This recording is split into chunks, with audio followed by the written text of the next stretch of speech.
JavaScript in Ajax is not a beginner course, and I'm starting with the assumption that there's a few things you already know before taking this course. So you should be familiar with building online projects and know how HTML works. A really good course to check out is James Williamson's HTML5 Structure, Syntax, and Semantics. You should also be familiar with basic JavaScript concepts. If you need help with that, check out Simon Allardyce's JavaScript Essential Training. Now, one of the important things to understand about Ajax is that it is a conversation that happens between your server and your browser. Because of that, it means that these examples are not just going to work from your hard drive. You're going to need to have a server that your browser can talk to. So for that, you've got a couple of options. The simplest, and what we'll do on this course, is to work on a live server through FTP. If you need help understanding FTP and working with a hosted server, check out my course on managing a hosted website.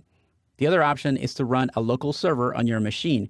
You can do that with software like MAMP on the Mac or WAMP on the PC. If you need help with that, check out Installing Apache, MySQL, and PHP with David Gassner.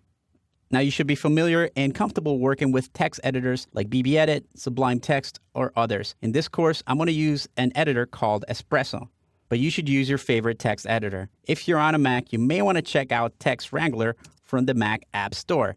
It has a cousin called BBEdit that is not free, but is a very capable developer tool.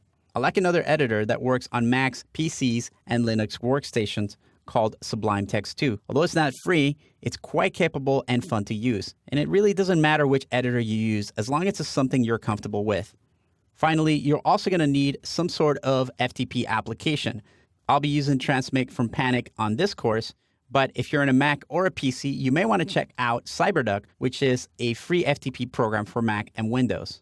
So JavaScript in Ajax is not necessarily for beginners, but with just a little bit of background experience, you should have no problem with this course.